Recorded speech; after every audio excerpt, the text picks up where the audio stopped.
नमस्कार दोस्तों, economics class में आपका स्वागत है। तो आज का हमारा टॉपिक है determinants of supply. Concept of supply हम लास्ट वीडियो में देख चुके हैं। अभी हम देखेंगे डिटर्मिनेंट्स ऑफ सप्लाई। कौन कौन से फैक्टर हैं जो सप्लाई को इन्फ्लुएंस करते हैं कम या ज्यादा होने के लिए। ठीक है, सप्लाई डिक्रीज या इंक्रीज कैसे होता है, ये सारी चीजें हमने डिमांड के उसमें भी देखी थी कि डिमांड्स में कैसे डिमांड कम होता है, कैसे डिमांड ज्यादा होता है, प्राइस कैसे डिमांड को इन्फ्लुएंस करता है। और अभी हम सप्लाई के टॉपिक पे सप्लाई को पूरी तरीके से समझेंगे। अभी फिलहाल हमने कॉन्सेप्ट देखा था लास्ट वीडियो में सप्लाई का कि कॉन्सेप्ट क्या है, सप्लाई होता क्या है बेसिकली। तो इस वीडियो में हम ये चीजें देखेंगे कि सप्लाई कैसे इन्फ्लुएंस होता है, कम होता है, ज्यादा होता है और किस वजह से होता है। उसके बाद decrease and increase in supply किसे कहते हैं और कॉन्ट्रैक्शन और एक्सटेंशन क्या होता है। जैसे जो हमने डिमांड फंक्शन में भी देखा था, कॉन्ट्रैक्शन एंड एक्सटेंशन क्या होता है डिमांड में, तो उसी तरीके से हम सप्लाई में करेंगे। उसके बाद में हम मार्केट इक्विलिब्रियम की चर्चा करेंगे, ठीक है, नेक्स्ट वीडियो में। अभी फिलहाल आज के लिए स्टार्ट करते हैं। चलिए, पहला तो है जो सप्लाई को इन्फ्लुएंस करता है वो है गोल ऑफ फिल्म। सप्लाई कोई ना कोई फिल्म होती है जो करती है। आप अगर प्रोड्यूसर हैं तो आपकी कोई ना कोई फिल्म होगी, आपकी कोई ना कोई एक तरीके से कंपनी होगी या फिर वेयर हाउस तरीके से कुछ होगा कि आप कोई भी चीज अगर मैन्युफैक्चरिंग कर रहे हैं तो, ठीक है, आपकी कहीं ना कहीं पे कोई प्लांट होगी जहां पे सारी चीजें होंगी, फैक्ट्रीज वगैरह होंगी, ठीक है, तो उसको फिल्म कहते हैं। फिल्म क्या है कि मतलब गोल का कोई ना कोई फिल्म, कोई भी फिल्म होती है उसका एक गोल होता है, कोई ना कोई उसका मोटिव होता है, उसके पर्पज से वो सप्लाई करता है। तो उसका मोटिव क्या होता है फिल्म का, सभी फिल्म का मोटिव होता है मेनली प्रॉफिट मैक्सिमाइजेशन।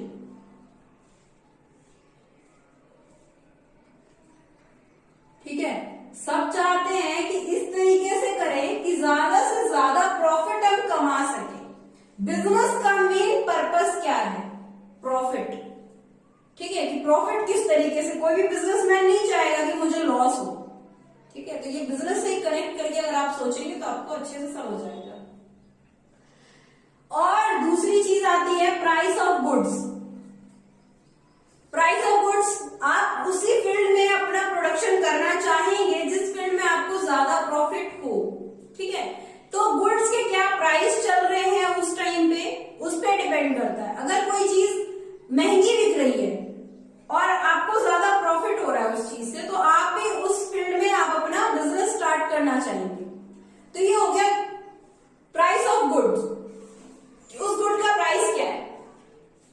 तो इस टाइम पे जब बात आती है तो बहुत सारे नए नए फिल्म्स मार्केट में एंटर होते हैं कि मोनोपोली फिनिश हो जाती है और उसके बाद मार्केट जो है एक कंपटीशन में चला जाता है। थर्ड फैक्टर आता है प्राइस ऑफ इनपुट। इनपुट के प्राइस भी बहुत ज्यादा मैटर करते हैं सप्लाई को फ्लक्चुएट करने में। कैसे, अगर इनपुट के प्राइस इंक्रीज होंगे तो जो गुड्स के प्राइस है वो भी इंक्रीज होंगे, तो सप्लाई धीरे धीरे कम हो सकता है। ठीक है, अगर डिमांड कम होगा तो सप्लाई कम हो सकता है धीरे धीरे। लेकिन अगर प्राइस हाई होंगे तो सप्लाई, अगर प्रॉफिट ज्यादा मिल रहा है तो ज्यादा हो सकता है, अगर प्रॉफिट कम मिल रहा है तो उसी हिसाब से सप्लाई हो सकता है, जितना उनके पास अमाउंट होगा, कैपिटल होगा, उस हिसाब से। तो प्राइस ऑफ इनपुट में भी डिपेंड करता है, क्योंकि प्राइस ऑफ इनपुट में क्या आते हैं, raw materials, labour, capital, machinery. तो ये सारे प्राइस ऑफ इनपुट में आते हैं। अगर आपको रॉ मटेरियल कोई महंगा मिल रहा है, पहले सस्ता मिल रहा था, अभी अगर आपको महंगा मिल रहा है तो जाहिर सी बात है आपका जो गुड है, जो कि बना हुआ सामान है, उसका भी प्राइस महंगा हो जाएगा, वो भी आप महंगे में बेचेंगे। ठीक है, अगर रॉ मटेरियल कॉटन का प्राइस, अगर प्राइस राइज हो रहा है तो इससे बनी जो ड्रेस होगी उसकी भी प्राइस हाई होगी। ठीक है, डिपेंड करता है। फोर्थ फैक्टर आता है हमारा टेक्नोलॉजी। पहले आपको पता होगा कि हमारे देश में चीजें हाथ से बनाई जाती थी, कपड़े वगैरह भी हाथ से काटते थे, पर जैसे जैसे टेक्नोलॉजी आई, मशीनरी आई, उसके बाद मशीन्स का प्रयोग ज्यादा होने लग गया और उसके बाद जो कपड़े हैं वो सस्ते पड़ने लग गए। जब लोग हाथ से काम करते थे तो टाइम ज्यादा लगता था, समय ज्यादा लगता था, और टाइम इज मनी, जितना टाइम लगेगा उस हिसाब से पैसे भी ज्यादा लगेंगे। तो जैसे टेक्नोलॉजी आई, मशीनरी आई हमारे देश में, उसके बाद जो है टाइम कम हो गया तो चीजें थोड़ी सस्ती हो गई। चीजें सस्ती हो गई, सप्लाई इंक्रीज हो गया, कम समय में ज्यादा प्रोडक्शन, सप्लाई इंक्रीज हुआ तो उसके बाद क्या हो गया, प्रॉफिट इंक्रीज होगा। तो टेक्नोलॉजी की वजह से प्रॉफिट भी इंक्रीज होगा। उसके बाद आता है price of related goods. Related goods में आता है substitute goods and complementary goods. Substitute goods जो होते हैं वो किसी के बदले यूज करने वाली चीजें। अगर एक चीज की सप्लाई ज्यादा है, ठीक है, अगर उसकी प्राइस ज्यादा है तो उसकी सप्लाई ज्यादा होगी। अगर उसकी प्राइस कम हो गई तो दूसरी चीज की हम सप्लाई बढ़ा देंगे जहां पे प्रॉफिट ज्यादा होगा, उसकी सप्लाई इंक्रीज हो जाएगी। बट मार्केट में सप्लाई जो है वो डिमांड पे भी डिपेंड करता है, ठीक है, एंड प्राइस पे भी डिपेंड करता है। मोस्ट प्रोबेबली उसका जो मेन फैक्टर है वो प्राइस है, सप्लाई का। एक्सपेक्टेशंस ऑफ प्रोड्यूसर्स, प्रोड्यूसर्स की भी कुछ एक्सपेक्टेशंस होती है। एक्सपेक्टेशन दूसरी वाली नहीं कि हाँ मुझे इतने ज्यादा पैसे मिलेंगे, एक्सपेक्टेशंस वो वाली कि वो अज्यूम करते हैं प्राइस अगर हाई होने वाली है तो वो गुड्स को स्टोर करके रख लेते हैं कि जैसे ही प्राइस हाई होगी मैं इसको निकालूंगा और मार्केट में बेचूंगा, फिर मुझे ज्यादा प्रॉफिट होगा। अगर अभी प्राइस लो है, उनके पास वो गुड्स पड़े हुए हैं, तो वो को नहीं बेचना चाहेंगे कि हम कम प्राइस पे, लॉस पे इन चीजों को सेल करें, तो उस टाइम पे सप्लाई कम कर देंगे। जैसे ही प्राइस हाई होगा सप्लाई बढ़ा देंगे गुड्स की, ठीक है। तो ये आ जाता है हमारा एक्सपेक्टेशंस ऑफ प्रोड्यूसर्स। फिर सेवेंथ फैक्टर आता है गवर्नमेंट पॉलिसी, जो कि बहुत ही इंपॉर्टेंट एक फैक्टर है। गवर्नमेंट पॉलिसीज में क्या आती है, गवर्नमेंट सब्सिडीज भी देती है कई बार कुछ चीजों पे, और कई बार टैक्स भी लगा देती है। तो जिन चीजों पे टैक्स हाई होता है उन चीजों की सप्लाई कई बार लो हो जाती है। आपने अभी पिछले साल ही सुना होगा कॉर्पोरेट टैक्स में कटौती हुई है। जब फोर्थ सेशन का जब हमारा जीडीपी काफी ज्यादा लो चला गया था तो कॉर्पोरेट टैक्स में कटौती हुई कि दूसरे ही देश से जो चीजें आती थी, इम्पोर्ट होता था, तो वो चीजें कम हो गई थी। इस वजह से कॉर्पोरेट टैक्स घटा दिया गया कि बाहर की कंपनीज इंडिया में अगर आके यहाँ पे अगर बिजनेस करती है तो यहाँ के लोगों के लिए जॉब अपॉर्चुनिटीज ज्यादा से ज्यादा होंगी, ठीक है।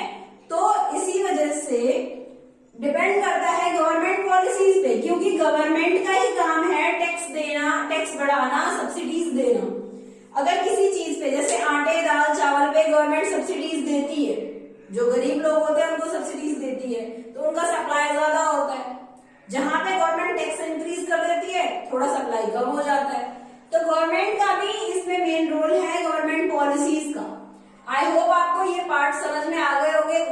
Goal of fame, price of goods, price of input technology, price of related goods, expectation of producer and government policies. तो ये डिटरमिनेंट्स ऑफ सप्लाई है कि सप्लाई किस तरीके से इन्फ्लुएंस होता है, कौन कौन से फैक्टर्स हैं जो सप्लाई को इन्फ्लुएंस करते हैं। आगे हमारा आता है extension of supply and contraction of supply. Extension of supply कैसे होता है, सप्लाई राइज होता है, सप्लाई बढ़ता है। इस तरीके से देखिए, सप्लाई पहले इतना था, अब इतना हो गया, सप्लाई इंक्रीज हुआ है। कब? जब प्राइस इंक्रीज हुआ है। प्राइस ये P था, ये P1 हो गया। सप्लाई की क्वांटिटी Q थी, ये Q1 हो गई। प्राइस इंक्रीज हुआ, सप्लाई इंक्रीज हुआ, ठीक है। वहीं पे ये हो गया एक्सटेंशन। और सिमिलरली यहां पे देखेंगे प्राइस डिक्रीज हुआ, सप्लाई डिक्रीज हो गया। प्राइस यहाँ पे P से P1 आ गया और सप्लाई यहाँ पे Q से Q1 आ गया। तो प्राइस के साथ फॉल इन प्राइस की वजह से क्वांटिटी भी कम हो गई सप्लाई भी कम हो गया, ये हो गया कॉन्ट्रैक्शन। ठीक है, तो ये एक्सटेंशन एंड कॉन्ट्रैक्शन के दो एग्जांपल है। आई होप आपको ये फिगर समझ आया होगा। जैसे प्राइस हाई हुआ, क्वांटिटी हाई हुई, यानी कि एक्सटेंशन हुआ, प्राइस पे डिपेंड करता है। जैसे प्राइस लो हुआ, क्वांटिटी कम हो गई, ये कॉन्ट्रैक्शन हो गया। उसके बाद आता है हमारा increase and decrease in supply. Same price होगा और सप्लाई इंक्रीज होगा, तो ये इंक्रीज इन सप्लाई हो गया। लेस प्राइस होगा और मोर सप्लाई हो गया।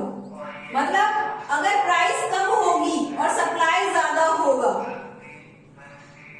ठीक है, या फिर प्राइस वही रहेगी और सप्लाई ज्यादा होगा, तो इंक्रीज इन सप्लाई हो गया, यानी कि सप्लाई इंक्रीज हो रहा है। यहाँ पे मोर जो है दोनों केसेस में आप देख सकते हैं ये इंक्रीज इन सप्लाई का है। इसका एक एग्जांपल लेते हैं, जैसे कि 3 रुपीज की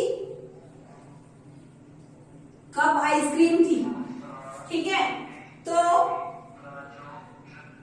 हम पहले लेते थे तीन कप, अभी भी 3 रुपीज की है और हम ले रहे हैं 4 कप, तो ये क्या हो गया, सप्लाई इंक्रीज हो गया। पहले 3 रुपए की अब 2 रुपीज की है और हम ले रहे हैं 5 कप। यहां भी क्या हो गया, प्राइस कम हुआ लेकिन सप्लाई फिर भी इंक्रीज हो रहा है। प्राइस सेम था लेकिन सप्लाई फिर भी इंक्रीज हो रहा था, सप्लाई पे कोई फर्क नहीं पड़ा प्राइस की वजह से, तो ये हो गया इंक्रीज इन सप्लाई। अब यहाँ पे देखिए, जैसे कि इंक्रीज इन सप्लाई में क्या है, ये है क्वांटिटी फैक्टर, ये है और ये है प्राइस फैक्टर। यहाँ पे प्राइस सेम था, अगर प्राइस अगर इतना था तो सप्लाई इतना था, ठीक है, प्राइस अगर 4 था तो सप्लाई 3 था। प्राइस 5 हुआ तब भी सप्लाई 3 रहा, और अगर प्राइस कांस्टेंट भी था तब भी सप्लाई 5 हो गया। तो ये 2 फैक्टर है, ठीक है, प्राइस 5 था पहले तो सप्लाई 3 था, अगर बाई चांस प्राइस 5 भी रहेगा तब भी सप्लाई इंक्रीज हुआ है, यहाँ पे सप्लाई तो इंक्रीज हुआ है ना, लेकिन प्राइस लो भी हो गया तब भी सप्लाई यहाँ पे डिक्रीज नहीं हुआ है। प्राइस के कम होने के बाद भी सप्लाई डिक्रीज नहीं हुआ है, ये आप देख सकते हैं यहाँ पे, ठीक है। और यही चीज यहाँ पे है, प्राइस कम हुआ तब भी सप्लाई डिक्रीज नहीं हुआ है, ठीक है, सप्लाई दोनों केसेस में सेम है। इसी तरीके से डिक्रीज इन सप्लाई में होता है सेम प्राइस और लेस सप्लाई, मोर प्राइस सेम सप्लाई। अगर सेम प्राइस रहेगा तो सप्लाई जो होगी वो कम हो जाएगी। देखिए, जैसे प्राइस सेम है, सप्लाई पहले 5 थी अब 3 हो गई है, प्राइस इंक्रीज हुई 3 से 4 पे, सप्लाई अभी भी 5 है, ठीक है। तो डिक्रीज इन सप्लाई में ये जो हमारा कर्व है ये राइट शिफ्ट होता है, और इंक्रीज इन सप्लाई में ये जो हमारा कर्व है ये लेफ्ट की तरफ शिफ्ट होता है। तो शिफ्ट इन सप्लाई ये कब होते हैं, increase in supply and decrease in supply के केसेस में, ठीक है। एक बार और इस फिगर को देख लेते हैं, कैसे ध्यान से देख लेते हैं इसको एक बार। आई होप अगर आपको क्लियर नहीं हुआ है तो एक बार फिर से एक बार इसको देख लेते हैं। चलिए देखिए, जब इंक्रीज था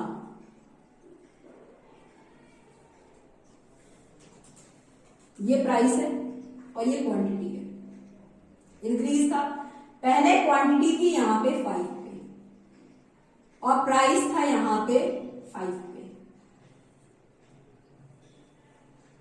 ठीक है। अब कुछ समय बाद जो क्वांटिटी है वो आ गई 3 पे, प्राइस तो सेम था ना, प्राइस तो सेम नहीं, पहले क्वांटिटी थी 3 पे, अब क्वांटिटी आ गई है 5 पे, सेम प्राइस रहने के बाद भी। पहले क्वांटिटी थी 3 पे, पहले क्वांटिटी थी 3 पे, अब क्वांटिटी आ गई है 5 पे, सेम प्राइस पे।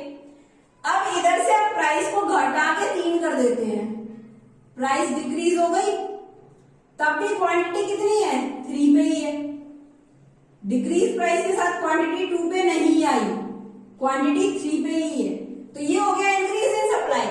ऐसे ही सिमिलरली इसमें आता है डिक्रीज इन सप्लाई में, देखिए जैसे ये है प्राइस, प्राइस है 4 पे, क्वांटिटी भी 4 पे या 5 पे, 5 पे, प्राइस है 4 पे, ठीक है। अब प्राइस डिक्रीज होके आ गई 3 पे, क्वांटिटी 5 पे ही है, और इधर क्वांटिटी डिक्रीज होके आ गई 3 पे।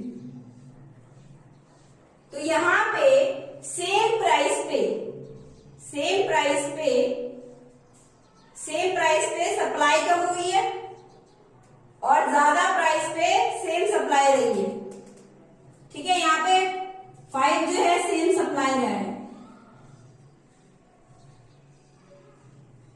ठीक है।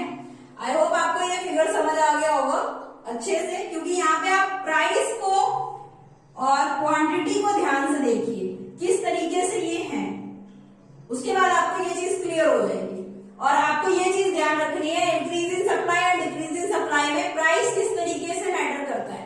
ये बहुत थोड़ा कंफ्यूजिंग है ये क्वेश्चन, ठीक है, लेकिन हो सकता है आपके एग्जाम पॉइंट ऑफ व्यू से ऐसा क्वेश्चन आ जाए, इस वजह से आपको ये चीजें याद रखनी पड़ेगी, क्योंकि इकोनॉमिक्स में जब तक आप फिगर नहीं बनाएंगे तब तक आपके मार्क्स आपको नहीं मिलेंगे। अगर आपको बीए का एग्जाम देना है तो आपको फिगर है नेसेसरी बनाना, और फिगर को आपको एक्सप्लेन भी करना है कि किस तरीके से आपने क्या बनाया है, ठीक है।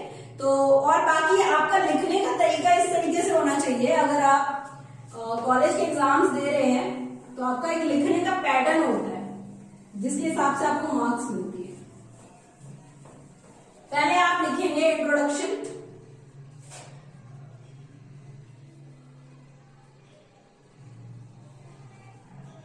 ठीक है, 4 to 5 लाइन में। उसके बाद आपका जो टॉपिक है वो लिखेंगे 2 से 2.5 पेज, जितने भी वर्ड्स में बोला है, 400 वर्ड्स या 300 वर्ड्स। उसके बाद आप लिखेंगे कंक्लूजन 4 to 5 लाइन में। जो भी आपको समझ में आया है इस क्वेश्चन के बाद उसका आप कंक्लूजन देंगे, ठीक है। अगर आप इस तरीके से क्वेश्चन का आंसर देते हैं तो आपके मार्क्स अच्छे खासे बनेंगे, ठीक है। वरना आप अगर वैसे लिख देते हैं, डायग्राम बना भी देते हैं, अगर आप उसको एक्सप्लेन नहीं करते हैं तो आपको अगर आता भी होगा तब भी आपके मार्क्स काफी कम हो जाएंगे। तो ये सही पैटर्न है लिखने का, आपको पैटर्न के साथ ही लिखना है और पैटर्न के साथ ही सारे क्वेश्चंस करने हैं।